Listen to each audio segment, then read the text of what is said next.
You are now watching the True Mets Talk podcast live stream. We will be going live shortly. Make sure you like, comment, and subscribe to the channel.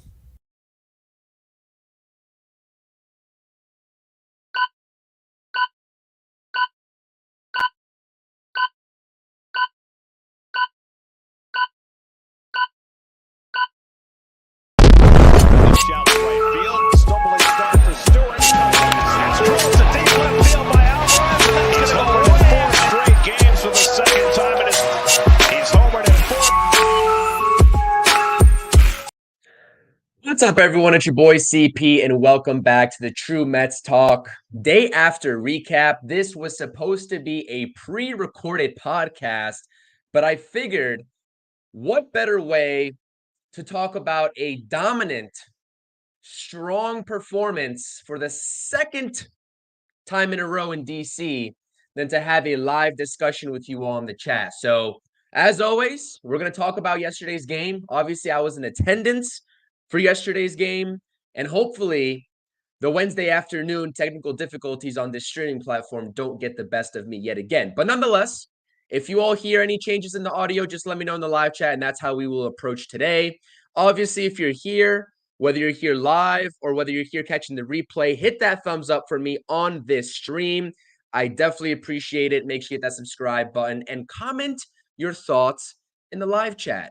How are we feeling about the New York Mets? I also have a poll up on the live chat asking you all as viewers and as Mets fans, do you all agree, yes or no, in that this Mets team that we have been seeing now for just about 60 games, do you think that they are a playoff team via the wild card in 2024? Just dig deep into your memory bank or your future memory bank and answer that poll for me. That poll will be up, and sometime in the middle of the stream, I'll end it and we will discuss some of those results. But like I said, we do have some housekeeping orders of business to sort of go into before we talk about yesterday's game. You see the box score, David Peterson's line. You see the box score with the offensive players here, top to bottom. Every single New York Met in the lineup yesterday had at least one base hit. That's what you love to see. But obviously, today's game 3, the Mets are going for a sweep in DC over the Nationals, a team that's directly ahead of them in these wild card standings. Unfortunately, as Oliver's pointing out in the chat, there is some inclement weather. And I was in DC for the last 2 matchups. It was great weather, great baseball weather, but it is supposed to rain today. And I've been looking at this radar ever since the morning, and I just don't see a way that this game is played, unfortunately. And it's a shame, too, because I feel like this happened exactly. Someone pointed this out. I think it was Ethan on Twitter. This happened exactly in that Cardinals series earlier on in the season where the Mets take the first 2 games. They're going for the sweep, trying to carry some momentum. And guess what? Inclement weather gets the best of the series finale. So, in looking at the radar, it's going to be very hard to find a pocket window to play this game, especially given the fact that the Mets are off to London tonight. As soon as the game's over, they're going to the airport and they're flying out to London. 5-hour time difference. The jet lag is going to be real in preparing for that big series, obviously in the London Baseball Classic against the Phillies. So a lot of factors at play here in terms of this game actually being played versus it being rescheduled. And I was hoping that the Mets had an off day sometime in between. Well, they will have an off day, but I just don't know when this is going to be rescheduled. They do come back to town in early July. I believe it's around July 4th, but they don't have an off day. It's 4 straight games without an off day in between. So we'll see when they reschedule it. But anyways, I want to shout out everybody in the chat. Like I said, hit the thumbs up. Brad, hopefully they do play today. Hopefully it is a sweep today. Appreciate you being here. Steven, salute. Carlos, salute. Appreciate you. And Patty, as always, I appreciate you being here. It really is obviously a tough time here in terms of navigating this Mets team and judging and assessing what this team really is. But I'm going to try to make light of this team and as good of a way as possible, right? Because I think that a lot of people are talking about sell. We've been talking about whether they should be sellers or standing pat at the deadline. Obviously, the inconsistent play is very hard to come up with an answer in terms of that. But I think from this point forward, I tweeted it out earlier today as well. From this point forward, I'm not here to talk about the Mets being sellers. I'm not trying to persuade you that they're going to be buyers at the deadline. Quite simple. It is June 5th. We've got over a month and a half of baseball to play until the deadline. One, I think it's too early to judge, and I understand that this team probably isn't any sort of World Series contender. Nobody's going to try to convince you of that.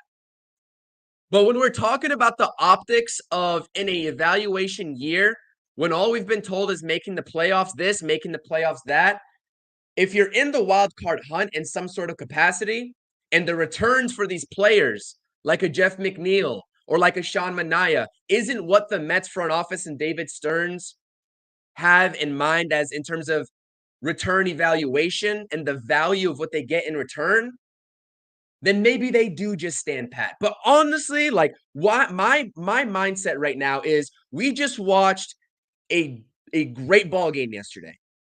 For one reason or another, they came into Washington with a different mindset. The bats are getting hot.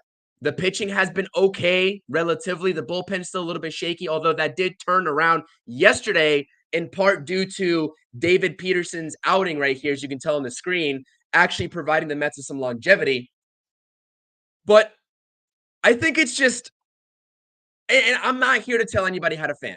That's the last thing I'm going to try to do. So if you think the Mets aren't capable of making the playoffs this year, not even in the third wild card spot, answer the poll, hit no, and you all can just scream at the top of your lungs to say sell, sell, sell. I'm not going to fault you for it because I did say a couple days ago that I think this team eventually will still be sellers. But I'm here to talk about this game that we saw yesterday because this was one of the cleanest ball games that I've seen the Mets play this year, maybe up until that last inning. Maybe until that last inning. And Patty, if I don't have this correctly, if you didn't only have 2 strikeouts and 5 hits, maybe the graphic is wrong. Maybe it is. I put this together very quickly, so hopefully you all can correct me on that. I'm actually going to look right now to see if he had 2 strikeouts. Anyways, let me see here. Actually, you know what? I'm not going to even, actually, no, I'm going to do it. Let's see here. Box score. Yeah, so Peterson had 2 strikeouts and 5 hits. Yes, yes. So I like the performance, though. But my overall point here of what I'm trying to say before I actually talk about this game is that for me, watching this team, instead of just screaming at the top of my lungs for them to be sellers, let's be sellers, I just want to see clean baseball. And I want to see the process of which this team plays baseball become better. And whether that's guys like David Peterson, when you have to make a decision, is he going to stick around for 2025 and be an important part of your rotation? Same thing with McGill. Or maybe a Mark Vientos, who you're still trying to evaluate in terms of what his value is as a starter on this team in the near future.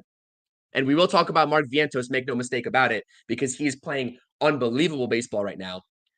I like to see the processes start to pick up and become cleaner and become more respectable. I like to watch good baseball, and I'm never going to root for the Mets to lose, but we can be objective. And at the end of the day, when the deadline comes around, we can become objective and be like, okay, this team is not it. Let's sell it off. But there's a lot of other factors that go into selling at the deadline than just, hey, this guy is not going to be here next year. Let's kick him to the curb. They are evaluating what their returns are going to be from other teams. Everybody wants to sell off Jeff McNeil. Obviously, we're going to be talking about Jeff McNeil because he's sitting for a 3rd day in a row versus 3 lefties in a row. And he has pretty decent numbers career-wise versus Patrick Corbin. But nonetheless, it makes you scratch your head and wonder, what would a team realistically be willing to give up for a Jeff McNeil? Maybe the Mets will settle on the bullpen arm. But my point is, if the front office has a value set for these players that they want in return for Jeff McNeil, for Luis Severino, etc., and if other teams fall short in terms of meeting those value expectations, maybe they just stand pat and maybe they don't sell. That's all. That's it. Too early to tell for me. I have my opinions. I'm going to reserve them until maybe July time. I've already stated my opinions before the homestand and after the homestand, before this series kicked off. But nonetheless, I digress. Let me get into some comments and we'll talk about yesterday's game. It was a beautiful game. Like I said, I was in attendance, couple rows up from the left field foul line. It was awesome. Great environment. Got to see a couple home runs. Pete Alonso's mammoth home run. Oh, that was beautiful. Shout out to Ethan. Appreciate you being part of the stream. Shout out to Patty. I thought that was correct. I honestly thought that was correct, but yeah, it wasn't a dominant performance in terms of the strikeouts. He really pitched the contact, and that's what I like about David Peterson's outing. Robbie's in the chat. The idea is set up the Mets this year, composing the best team possible so that they can be competitive for 2025. I'm looking for them to be focused and to try. Yes, and they're absolutely going to do that. Absolutely. And Robbie's following up by saying it's about setting goals, get to 500 to try and set up for a competitive team for 25. I agree with you. And I was not naive to the fact that this was going to be an evaluation type year anyways, maybe a little bit more prioritized over winning before the season even kicked off. But the fact that like some fans are going to try to sell this Mets team and other fans about, this team not even trying to go out there and compete at this point of the season at only June 5th, it's a little bit ridiculous to me. Anyways, I digress. Let's talk about yesterday's game. Let's start with David Peterson, man, because this version of David Peterson is what we've all been hoping for a long time. David Peterson has fantastic stuff. He has a fantastic arsenal, and it's great that he's a left-handed pitcher, but he hasn't taken that step forward in the last couple of years, and it sure as hell didn't help him that he started this year off on the IL. I believe there's a hip injury that he had surgery for. But this version of David Peterson in a nutshell, I'm not completely bought into it because I don't know what we're going to see on a consistent basis. Same thing with Tyler McGill, but it's good to see at the very minimum. He was working both corners of the plate, induced a couple ground ball double plays, and got the timely outs when this team needed them the most. And most importantly, the curse of this rotation, not being able to go past that 5th inning mark or that 6th inning mark. Peterson did just that, and the bullpen, which we'll talk about on the next slide, was able to be efficient because of it. It's not rocket science. Us as Mets fans, how long have we been just clamoring for, begging for these starters to go deep into the ballgame just one time throughout the rotation to set up the bullpen for success? It's been a long time coming, so I'm glad that David Peterson is setting that tone. We've seen Luis Severino do that a couple times this year. We've seen Jose Buto do that a couple times this year when he was up with the ball club. It's not rocket science. And I know that today's MLB is a little bit of a different variation in terms of the pitching than we're used to. Guys used to go 8, 9 innings, complete games, throw 120 pitches, etc. Now with the increased velocity, obviously there's a lot more injury concerns, so they have to scale it back in order to reduce those risks. I understand it, but being efficient is also important as a pitcher in terms of throwing competitive pitches at any point in the count to reduce that pitch count, enable you to go longer in ball games. And that's what the Mets rotation hasn't done a good job of early part of this year, 2023, back in the 2021 season. It's been a constant problem. So hopefully David Peterson and the rest of the staff can build off of this, because the key word is always going to be consistency when we talk about the New York Mets, or lack thereof. And this is why I don't blame anybody who's not buying into this team right now or back into this team after only 2 ball games. Especially when you look at the road versus home splits. The Mets are a great road team, and they take care of business on the road, just like they have done the last 2 nights in Washington. But when they get back to Citi Field eventually, how are they going to look in front of the home crowd? That's a different story. But nonetheless, I digress. Offense showed up. Offense has shown up for the last 2 games here in DC that I've been a part of and that I've been to. It's great to see. 8-7 victory in game 1, 63 victory in game 2. Lindor at the leadoff spot is magical. It's magic. Who would have thought? Yes, I would have thought that Francisco Lindor should have been in the leadoff spot to begin this season. Okay, it took a month and a half for them to figure that out. He's finally here and he's producing well. I love it. We all know Francisco Lindor gets off to perpetual slow starts, but this change definitely needed to happen because he looks a lot more comfortable. Whether he's leading off the inning or whether he's up with the runner in scoring position. I love it. Alonso finally breaks the series hitless spell. I believe he was 0 for 7 before that infield single. And obviously he comes up in the later inning to ice the ball game for the 6th run, I believe. And just hits an absolute moonshot. I believe it was the rookie game when Pete Alonso was first coming up in DC where he hit that moonshot at Nationals Park. That home run last night gave me that home run vibes. I'm not sure if you all remember exactly what I'm talking about right now, but I believe it was the rookie game however many years ago at Nats Park that he hit that mammoth home run to left field. And we were just like, wow, that dude's going to be legit when he gets called up. And sure enough, here Pete Alonso is 200 plus home runs later. But everybody in this lineup, and I honestly, if you all missed my day after recap yesterday, it was a pre-recorded podcast. Make sure you go check that out. I don't have it linked in the description, but you can go back on my channel after you're done watching this and check it out. When I was running through the lineup and giving everyone props and flowers, I completely forgot Starling Marte.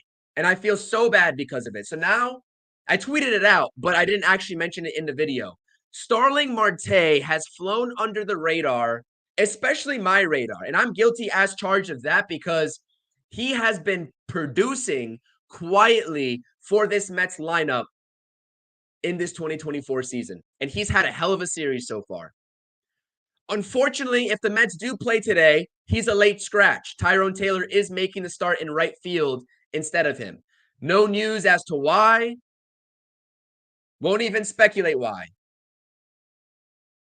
So hopefully he's okay in the long run and we can see him in the London series because he's been one of the better Mets bats consistently this season in a season that's lacked consistency. And I might say that 100 times on this stream, to be honest with you. Can't stress it enough. Anyways, I appreciate you all being here. Hit the live chat with your thoughts about this team, this lineup, Peterson, the bullpen. Let's have a discussion.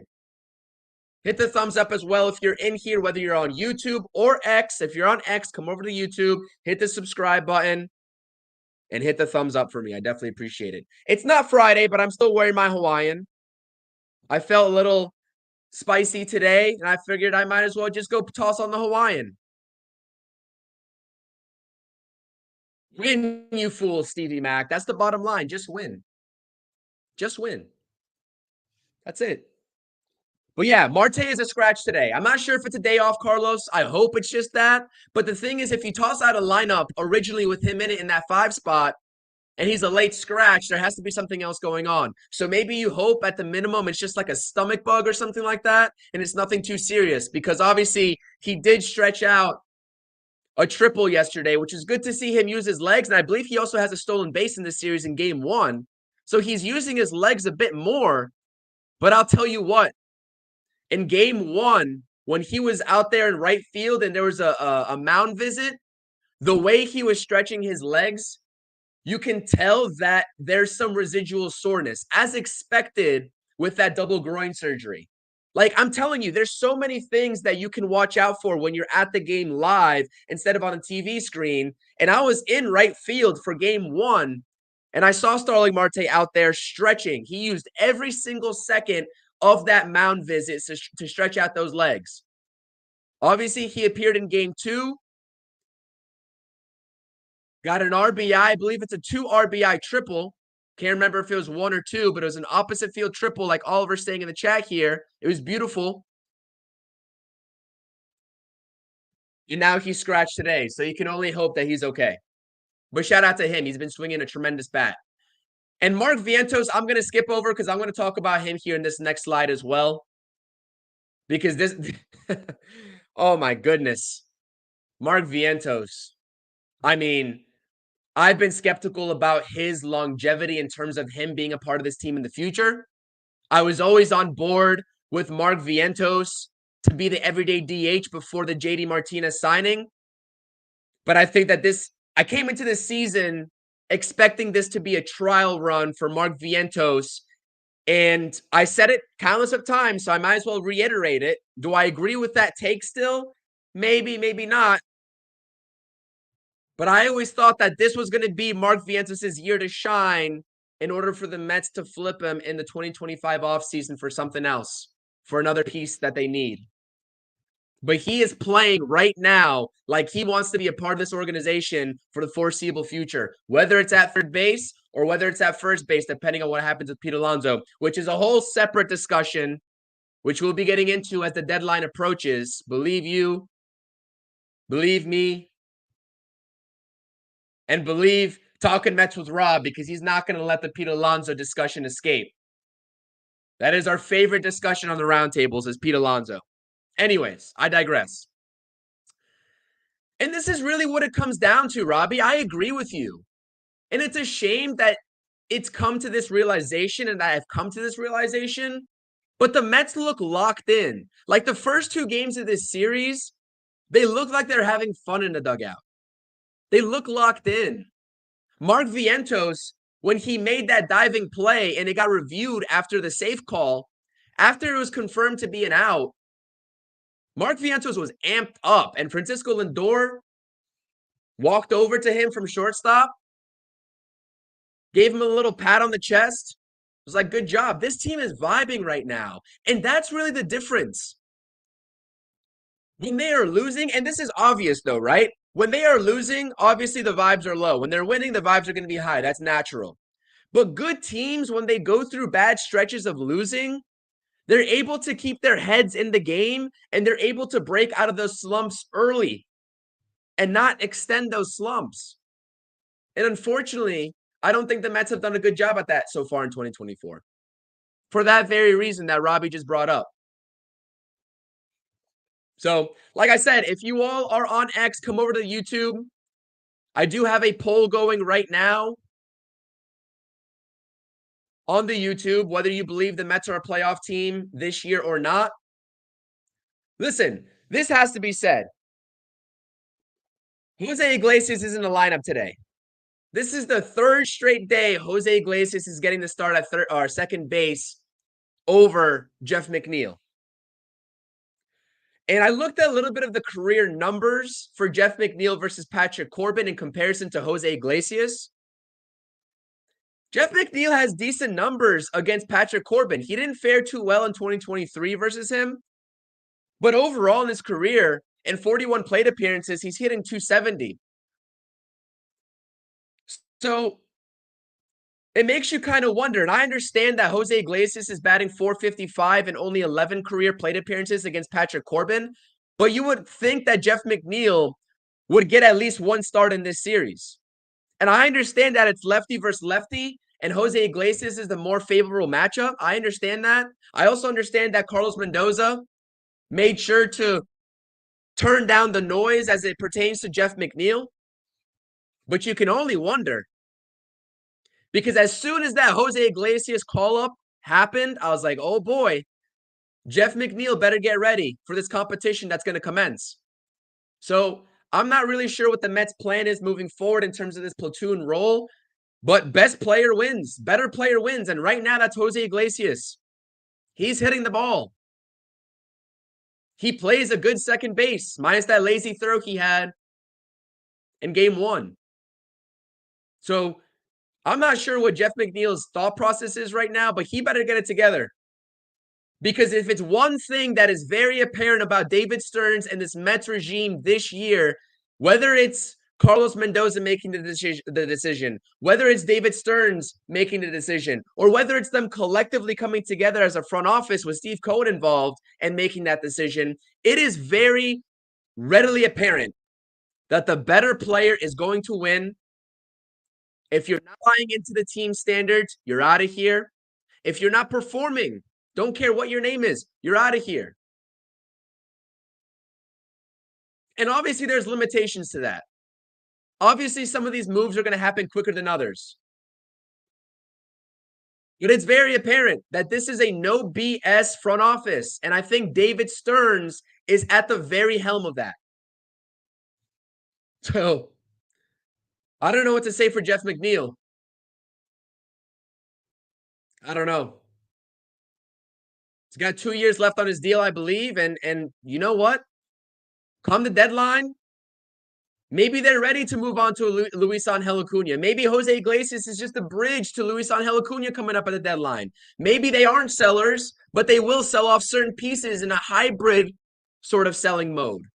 Who knows? Still too early to tell, but this is, I wouldn't say the writing is completely on the wall, but it's starting to get written. And I know I'm full of analogies today. It's a Wednesday afternoon. Time is going by quickly. We're already 26 minutes into the stream. I'm here ranting. Hopefully you all enjoy the rants. If you enjoy the rants, hit that thumbs up. I appreciate it. I'd have to go back into Spotrac. You can easily look this up, Mr. Nobody, on Spotrac. You just type in Jeff McNeil contract. Spotrac will have it. I believe it's 2 years. I forgot exactly what the valuation of his contract was. Couldn't have been for more than $40 million. So it's not much. If they decide to sell Jeff McNeil off and they want to trade him, then it's a tradable contract for whoever needs that veteran lefty in their lineup. But at this point, looking at Jeff McNeil and what he's producing, who's going to want him? Who's going to even want to take on that $10 to $12 million that he's owed for these next 2 seasons? You'd have to get Steve Cohen to pay half of it to make that worth it to them. Maybe even more. So, I don't know. Oliver's saying McNeil's only hurt between the ears, and I think that's in response to Christopher, who's asking if Jeff McNeil's actually hurt. No, I don't think Jeff McNeil's hurt. I don't want to speculate on that, of course, but I don't think he's hurt. Carlos is saying McNeil's done. I mean, you all let me know. You all let me know what you think about Jeff McNeil, because the combination of Jose Iglesias outperforming him right now, and Jose Iglesias, fans have been calling for Jose Iglesias ever since spring training ended. And then also Luis Angel Acuna. Regardless of what he's doing at the minor league level, it doesn't really matter, because this team is going to go towards a youth movement in whatever capacity. Make no mistake about that in 2025. And they have to start that process by virtue of wherever they're at in the season, whether they're in contention for the wild card or not. They has to start this season at some point. So it's bad news for Jeff McNeil in terms of him being a Met for the rest of that contract. Really is. Robert's checking in. Some news. They have officially released Narvaez and Lopez. Appreciate the update on that. Shout out to Ricardo. I appreciate you. Jeff McNeil's cooked, Ricardo says. Man, I agree. I think a lot of people have agreed with that. And I think that, you know, Jeff McNeil is a type of player that has a certain value to a team and a certain impact in a league that's been driven. And thank you, Patty. Yes, 4 years, $50 million. You all do the math on that after this year, how much he's owed for the rest of the 2 years. Thank you so much, Patty. Jeff McNeil has a certain value to teams. And he said it himself in an interview. I'm not sure if you all remember what he said during the interview, but he says he fully expects to hit 300. And that's when he feels like he's at his best.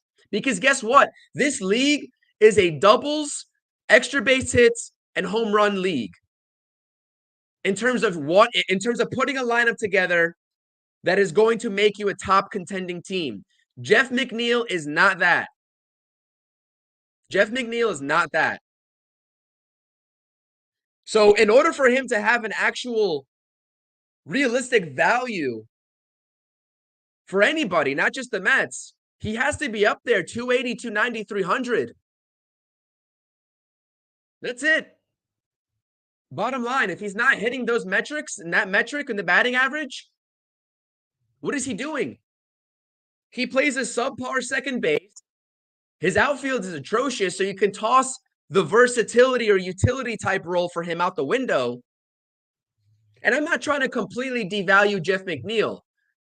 I'm not. But really, he's giving us no other choice right now with the way he's playing. And it's becoming a consistent thing with him. So, I don't know. Mariners want Jeff, but at what price? What price, Steven? They're not going to give up anything of value. Nobody in this league is going to give up anything of value if he continues to show that he is this type of player. Because Patty's saying it right here. She just did the math. He's owed $10,200 or $10,250,000. You think they're going to want to pay that? Especially a smaller market team like the Seattle Mariners? When they've seen the Mets pay hefty prices on Justin Verlander and Max Scherzer just to get them out the door the year previous? Teams know what's been happening with the Mets. So $10 million is chump change to the Mets. So I don't know. I don't know. I have opinions about that. Anyways, Tomas Nido gets a hit yesterday. Good to see.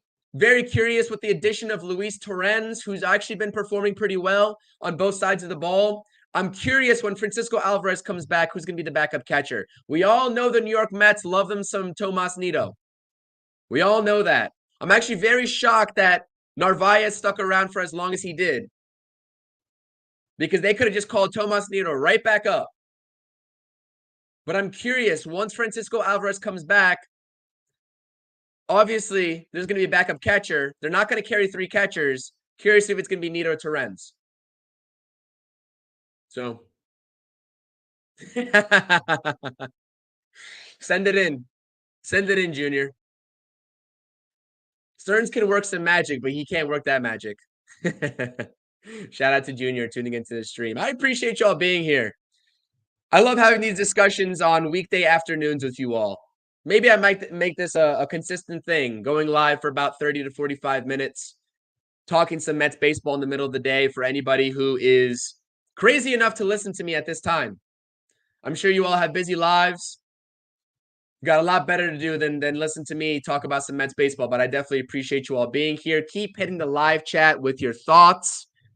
Keep answering that poll, yes or no, on whether you believe the Mets are a wild card team or have the potential to be one this year. And subscribe to the channel if you're new here. Whether you're watching live or whether you're watching the replay, hit that subscribe button. We are inching our way toward 800 subscribers. A lot of plans for this channel over the summer. Going to be talking Mets baseball all the time. Going to be providing some Knicks updates as the offseason goes on.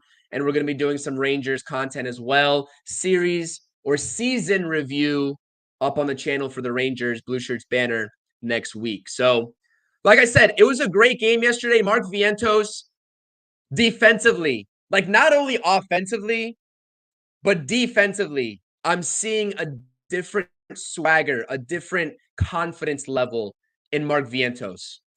And that confidence level and my confidence level personally in his defense to begin the season was 0 based off of what I saw last year. So all the Mark Vientos truthers out there before the season, defensively that is, that believed he could actually win the third base job, take a bow. You all deserve it. You all deserve it. Because I was ready to just write him in and pencil him in as the DH. But I was like, there's no way he's touching third base. And I'm holding myself accountable to that because him and really Brett Beatty both have improved drastically defensively at third base this year. But one's up with the big club and one's in AAA. You tell me what the difference is. Great game yesterday overall. Like I said, 6-3 victory. I just like to see the Mets play good ball games. I like to see them play clean ball games, clean baseball. And that's exactly what yesterday was in a nutshell. Harrison Bader, 2 for 4, 2 RBIs with that home run.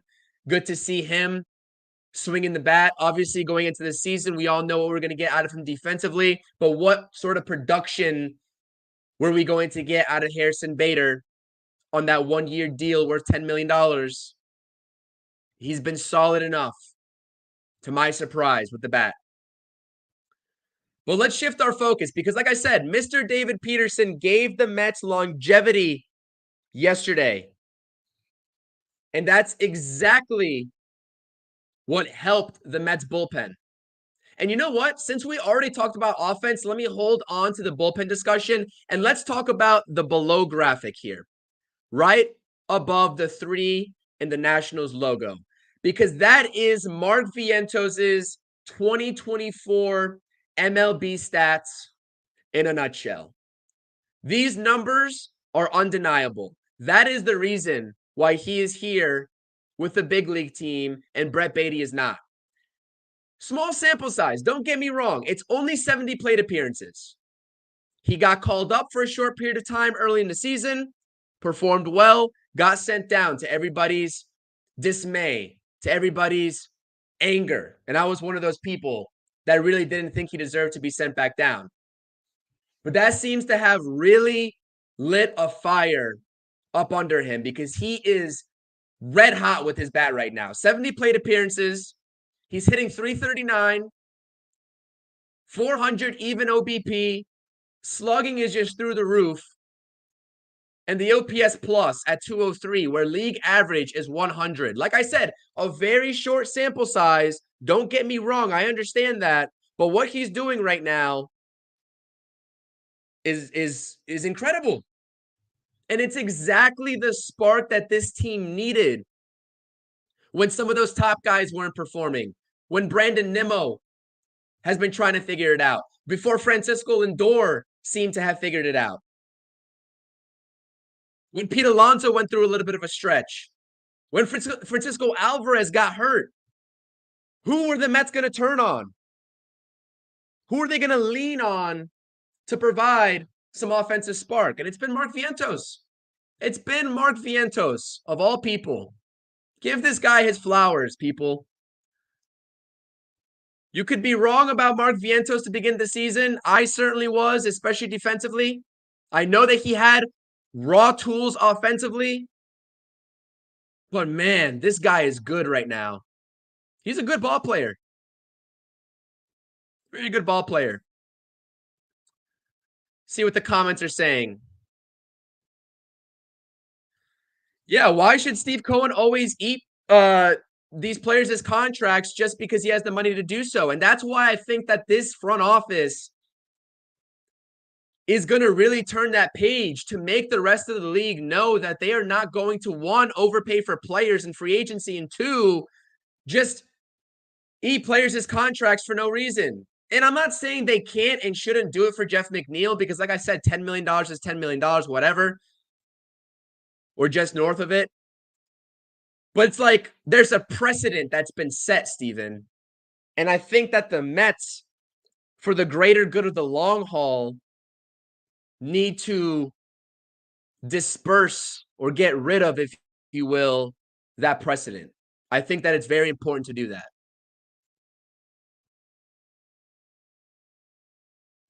Remote work, Mr. Nobody, helps him catch the live stream. I definitely appreciate you. Any way that you all can get in the stream, I definitely appreciate you.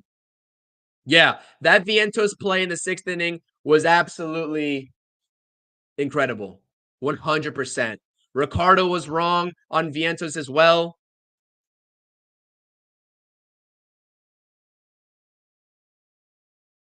Surfoul player Stewart stinks. The outfielders look mad at each other this season. And I know you're probably alluding to the fact that Harrison Bader ran into Starling Marte on that last play. I could have talked about it on this stream when I was on that previous graphic. I decided not to. I don't think it's a big deal. But yeah, I'm indifferent towards it. But shout out to you. Appreciate you being here. Always talking Mets baseball with us. The support means a lot. My guy Daniel's in the chat. Like I said, hit the thumbs up. I'm going to look at that poll very soon. I'm curious whether it's going to be more yeses or more nos. Very curious. Yeah. So, no, Mark Vientos, listen, 70 plate appearances, very small sample size, OBP, as Oliver's saying in the chat, for being such a free swinger. We know the strikeout rate's anywhere between 27 to 32%. We know he's going to chase pitches out of the zone. But for him to maintain and sustain this success It's about selective aggression. He seems like he's seeing the ball really well, and I can live with a couple strikeouts here and there. I can live with him chasing pitches out of the zone, maybe more than we'd ought to sort of accept. But listen, at the end of the day, if he misses his pitch, the very next one that's around the strike zone, he's still going to go after and hit. You're not going to see Mark Vientos continuously watch strikes go by, which has been my main gripe of this lineup this entire season. You're not going to see that out of him. If he has a ball in the zone, particularly his wheelhouse, he is swinging. He's swinging the bat. And I love it. So what you see on your screen here is undeniable. Like I said, that's really all I had to say about Mark Vientos. He continues to prove everybody wrong. Ricardo, this is a great question. Why do outfielders keep running into each other? It has happened at least 6 times already this season. I know Harrison Bader, I think it's happened with him on multiple occasions. It seems like Harrison Bader just knows he's the best center fielder in the league, and he just wants to just take that responsibility and that action. We've seen him and Nimmo bump into each other out there. Obviously, Nimmo learning to play the corner outfield over center field, which he's manned the last couple of seasons, or not even the last couple of seasons, the last foreseeable future, right? Or the past, whatever, however you want to say it. Yeah, Nimmo's been the center fielder, but like, I don't think that this is a big deal. I really don't. You all can disagree with me, and I'm very curious to hear your thoughts and opinions. Make sure you drop in the live chat, but I really don't think this is a big problem. I know Starling Marte kind of gave Bader a look back, like, what are you doing? I think this is just baseball, man. I think it's just baseball. I don't know. If there's any opinions I'm gonna have about this team that I want to speak on and get off my chest, this is not one of them, because I don't think it's a problem. I don't think it's going to be a continued problem. I don't think it's a sign of anything. I think it's just dudes that want the baseball and they want to catch the baseball. Obviously, communication could be better, whatever. I think it's fine. It's not fine in terms of continuously seeing it, because it obviously has to be corrected, but I don't think it's a sign of larger problems or larger quarrels. I don't. So let's talk about the Mets bullpen before we end today's stream. This kid, Daniel Nunez, man.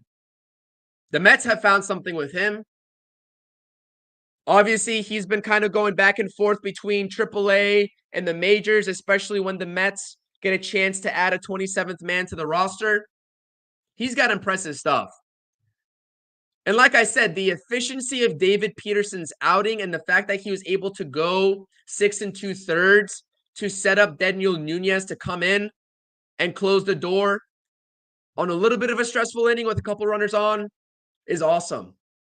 This game was efficient. Reed Garrett wasn't so efficient, but in total, like, I think this was one of the better Mets ball games that was played through and through. I really do. So I think Daniel Nunez, if I had to designate him for a role moving forward, and like I said, same thing with Mark Vientos here in a short sample size.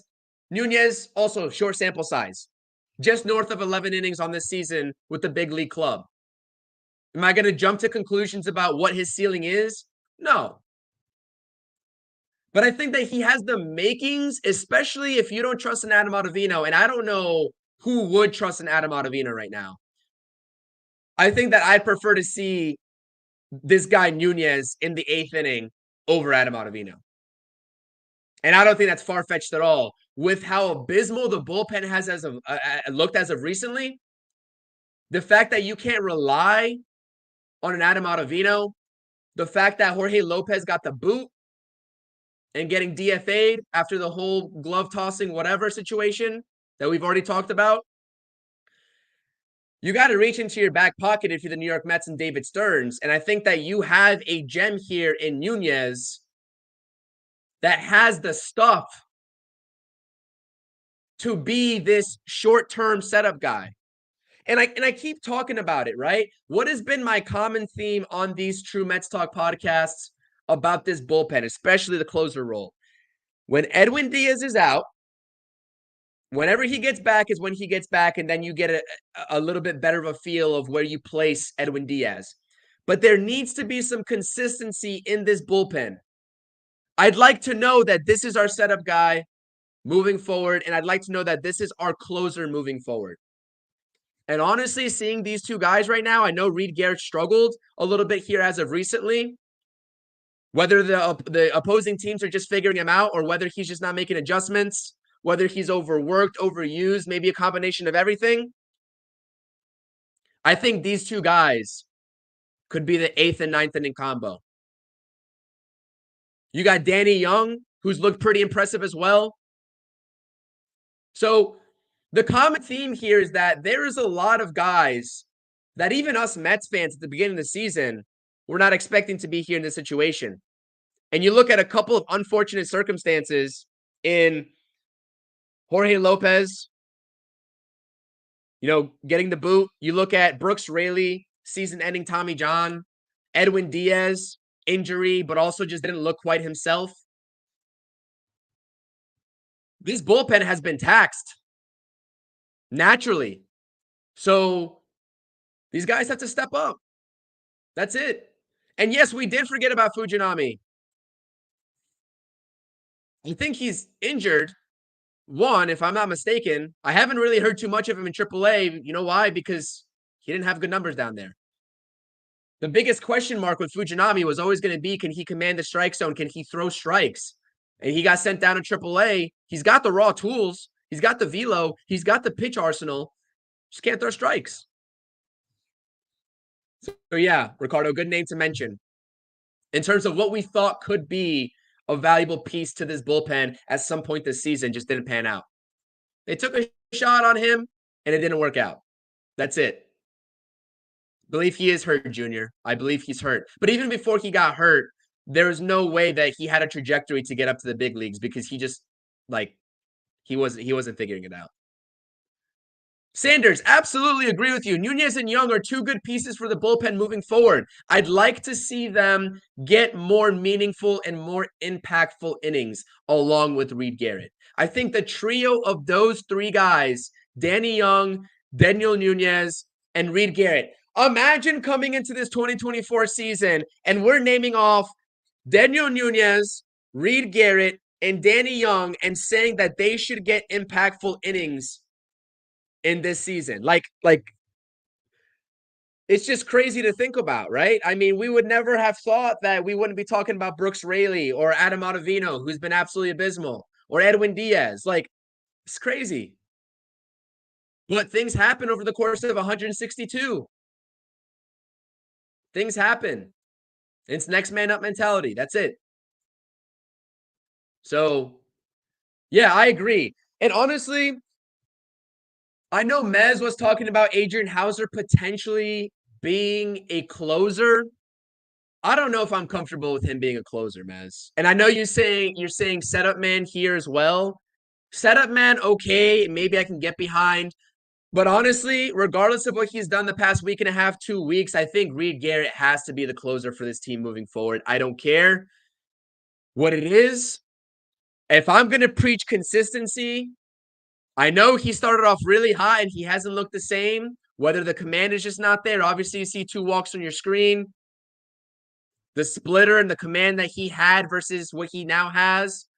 I understand. I think it has to be Reed Garrett still. So, but I think Adrian Hauser, I'm kind of with you because is that my choice A? Is that my choice B? No. But right now, the Mets don't have any choice A's or choice B's. They're on to choice C, D, and E. That's really it. That's really it. So, yeah, I think Adrian Hauser. But the thing is I also like him as an innings eater in this bullpen as well. I think that the Mets have a lot of flexibility to use him that. So I don't know where I want Adrian Hauser. Obviously, he was never meant to be a bullpen arm anyways. He was supposed to be in the rotation, but that quickly went south. So I'm kind of at a deadlock how I want to use Adrian Hauser moving forward in that bullpen. We'll see what they do. So this is the thing that I want to say, Daniel, because I'm going to disagree with you. Obviously, that's the best idea in theory. But you take a look at how many blown saves this team has had over the past couple of weeks. Edwin Diaz. Then when he goes on the IL, it's Adam Ottavino. Then in the Diamondbacks series, the series finale, when you had a chance to win the series, but you settled for the split, it's Jake Diekman. They've been trying to ride the hot hand, and they've been trying to do a closer by committee sort of situation and role moving forward to close out these ball games, but it hasn't worked. So that's why my stance is make Reed Garrett the closer. He doesn't come into the ball game unless it's a closing situation. If the Mets lose 3 games in a row and they're not in any sort of closing opportunities for him, he's not going to pitch. He's acting as the consistent closer. And maybe that gets him back going. Maybe that gets him back up and going. I don't know. There's a lot of things the Mets can do with this bullpen, but I don't think that fumbling guys around in different situations is one of them. I don't think that's the answer. So, and I agree with you. You definitely need a fresh arm that's on fire, and that's what they have with Danny Young. That's what they have with Daniel Nunez. And by the way, like Patty's saying in the chat, happy birthday to Mr. Nunez. You can give them higher leverage situations, but you can also maintain some sort of consistency. Like there's an even common ground to achieve by implementing both theories and both, I guess, strategies. I don't know. That's where I'm at with that. But nonetheless, if the Mets can play like this every single game, I'm gonna take it. That's why I want to stop talking about selling. I want the Mets to do this every single night. And obviously that's not realistic for one reason or another. But if the Mets can play how they played last night, and I get it, it's the Nationals. Somehow they're ahead of us in the standings right now. If you're a standings watcher, I think they're a young and scrappy team, but I think the Mets should be the better team this season. And it's good to see them not playing down to the competition and taking the first 2. So we'll see what happens. All right, I'm going to open up this poll now. I'm going to go over to this poll on the, and I have to mute that because we got 27 votes. I'm going to end the poll. 52 to 48. This is your last chance to answer the poll if you're in the chat. I'm going to end it in 3, 2, 1. End poll. Do you believe the Mets are capable of achieving a playoff spot this year in 2024 via the wild card? 51% of you, 52% of you said yes. 48% said no. So that's pretty even. That's pretty even. And I'm on the fence. I'm on the fence with it. I don't know. Have they shown me enough to make me believe that they can jump 5 teams in the wild card standings and snag one of those last spots? Maybe, maybe not. We got to see more. We got to see more, and we got to see more consistency. That's it. Nothing more, nothing less. So it's too early for me to just scream sell, sell, sell every stream.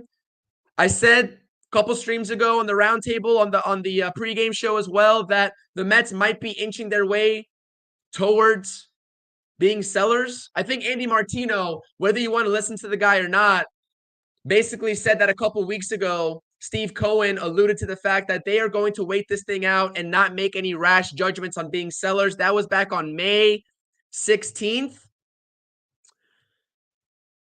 And then the Mets went 7-12 after that.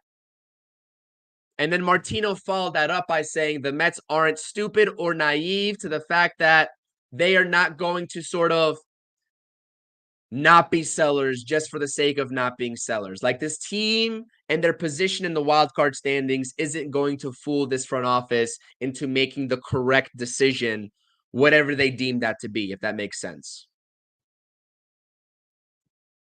Make of that what you will. The Mets' 27th player for the London series will either be Joe Hudson or Brett Beatty, per Will Salmon. Thank you, Mez. I appreciate the update on that. Would it be interesting to see how these guys are deployed? Brett Beatty and Mark Vientos. Would be interesting.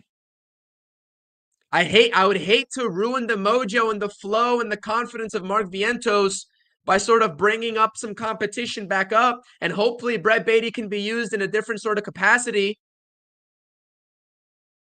Maybe if they know that Starling Marte is going to be out for a little bit, which I'm still waiting to hear what the premise of him being scratched today is all about.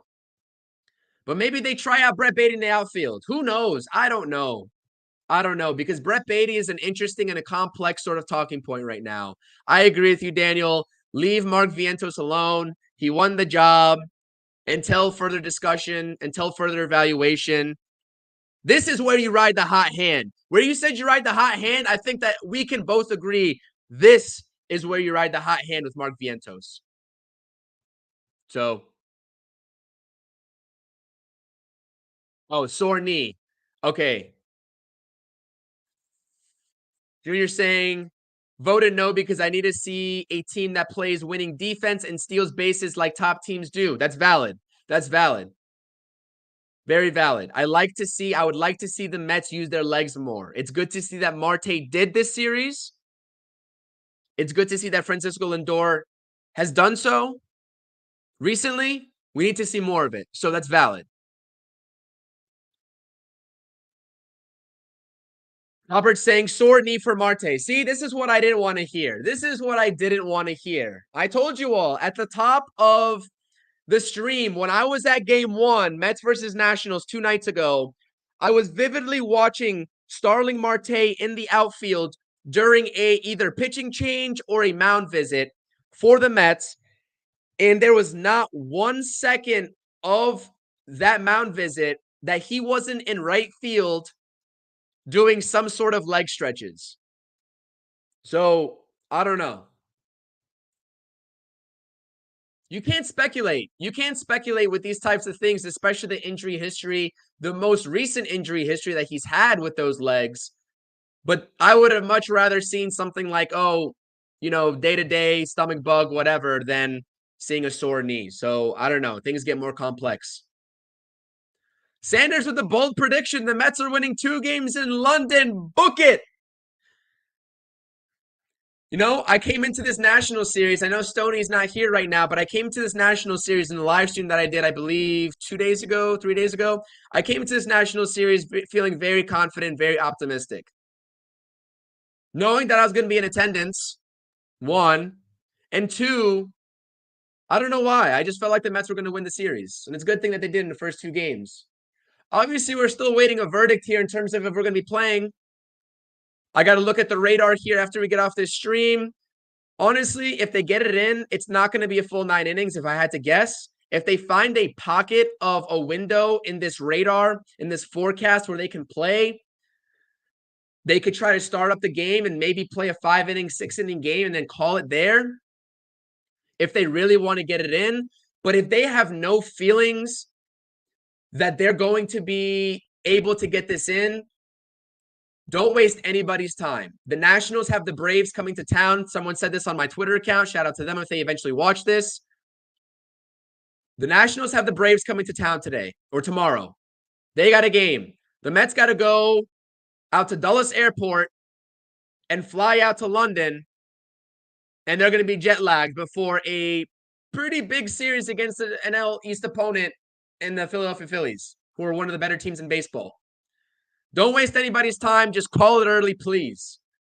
Because the last thing we need is this flight to London being delayed for hours on end. So, Junior, great question here. I'm definitely thinking about it. I don't think I am, though, because I'm not confident in looking at this radar. I'm not confident they're playing today. I can always purchase last-minute tickets and go. That's not a problem. But I don't think I'm going to go because I think I'm just going to make that bet that they're not going to play. So, but believe me, I had a blast watching this team the last 2 nights. Great to see 2 dubs come on top. 8-7, then 6-3. The first win was ugly. They kept the Nationals in the ball game, but good to see a win. Anytime we can take a win, we'll take it. But Yeah, I appreciate it. I think I'm going to wrap things up here. Just approaching an hour on the stream. Hit that thumbs up. Please, if you are in this stream, 27 people voted on the poll. I hope to see 27 thumbs up on the stream. It helps me out a lot. Tell your friends, tell your family to subscribe to the channel as well. Oh,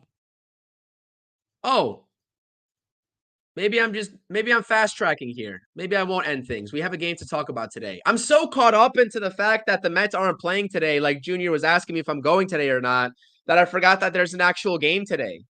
Game 3 is supposed to be today, so we might as well talk about it in case it happens.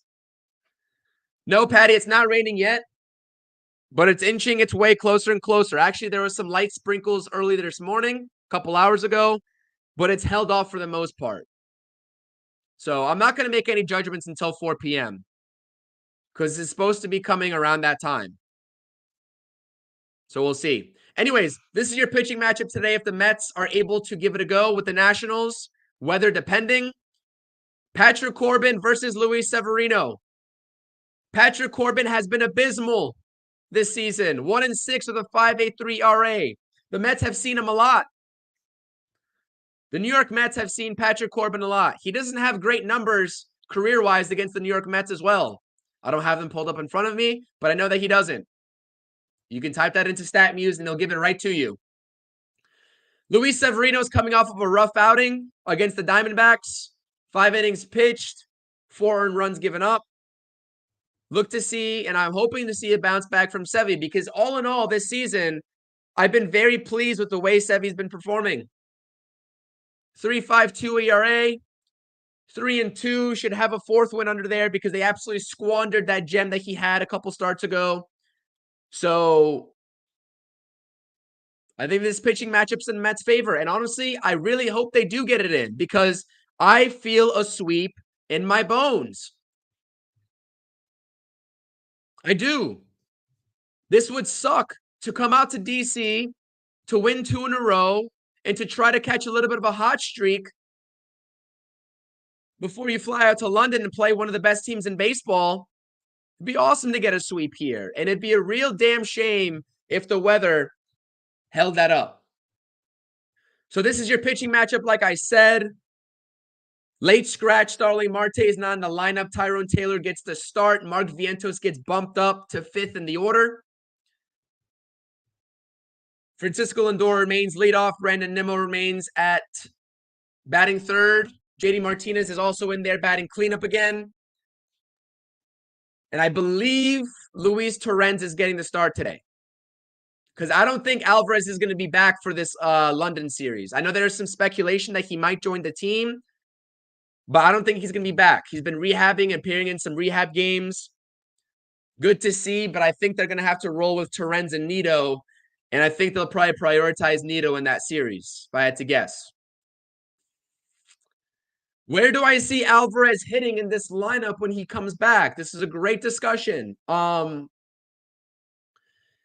This is a great discussion, I believe, on the roundtable and also on my guest appearance on the Mets Weekly Podcast. If you don't subscribe to the Mets Weekly Podcast, great dudes over there, Carson, Frank. Make sure you go subscribe. I was on with them a couple days ago. I see him batting 7th. I think he's 7th. I think you can't move Vientos down with the way he's swinging the bat. This is all depending on Starling Marte as well. So I think they're going to keep the 4, 5, 6 consistent. I think you're going to have JD Martinez. I think they're going to keep – listen, let's keep it simple. They're going to keep the top 6 consistent. Nimmo, Alonso, or Lindor, Alonso, Nimmo, Martinez, Marte, depending on his injury, Vientos, and then you can slot in Alvarez at that 7th spot, and then you'll have whoever starts out of Jeff McNeil or Jose Iglesias there at 8, and then whoever your catcher is.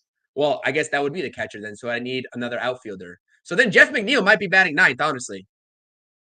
It's hard to sort of project this without this in front of me. But let's just take a look at it with this slide here. Top 6 remain consistent.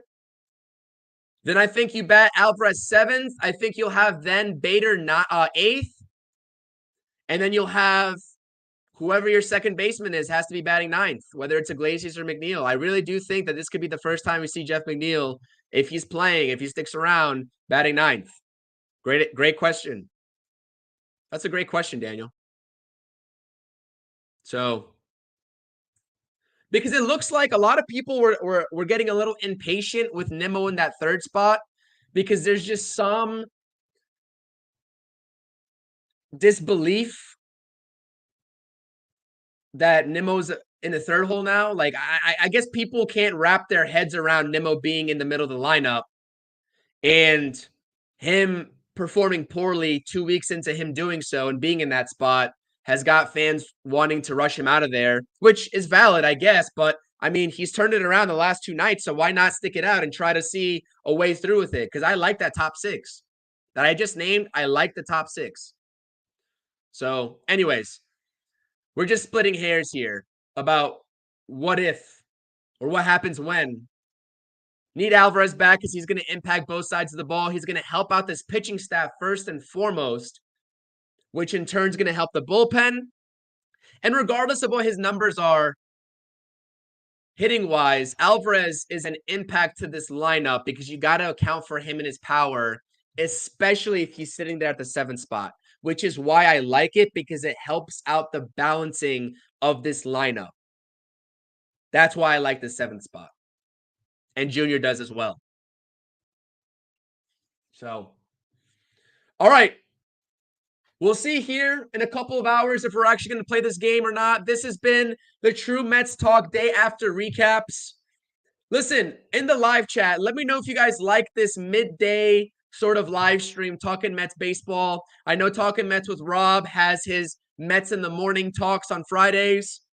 If you all like discussing Mets baseball midday, first of all, hit that thumbs up and subscribe to the channel if you haven't done so already. But let me know, whether it's in the live chat or whether it's in the comment section. I really want feedback. If you all prefer certain times of the day, obviously it's scheduled depending on my end, but let me know. When do you all like to talk Mets baseball the most? Let me know. It's always fun having you all in here. Find me at CPNYSports all around. X, Instagram, YouTube, all that good stuff. Appreciate you all being here. If you're not a member of the channel already, you get special emojis, custom emojis during our live streams in the comment sections under videos. If you subscribe and become a member to the We Bleed Orange and Blue, you'll get a nice custom t-shirt. I know I haven't been promoting that as much. I've been kind of stuck in my scheduling. But once I get some more free time, obviously not talking as much Rangers right now with the off season, going to be promoting more of those memberships and creating more of those custom perks, more emojis, more member-only videos about this Mets team. So make sure you subscribe. Make sure you check that out. But I appreciate you all. Thank you so much. Salute to everybody in the chat. You can see Daniel using those emojis as he's a member. Appreciate you as always. Yeah, Junior, I might just continue these midday streams. Absolutely. We'll have some discussions surrounding that soon, I'm sure. Absolutely. That's funny you mentioned that. But I appreciate it. I appreciate Carlos giving me some feedback here. Keep giving me the feedback. Really want to take into account what you all have to say about your preference in these streams as well. The times, the type of content I do, what I talk about, all that good stuff. I appreciate it. Hopefully the Mets play today. Not looking like it's going to be, it's not looking too optimistic, but we'll see. We'll see here shortly. Hit that thumbs up. I appreciate it. Let's go Mets. As always, let's ride the hot streak into London. And let's hope for continued, sustained success from our beloved Mets. LFGM. Peace. Thank you for watching the True Mets Talk podcast. Make sure you're tapping on that notifications button and checking out all the latest content on the channel. Thank you.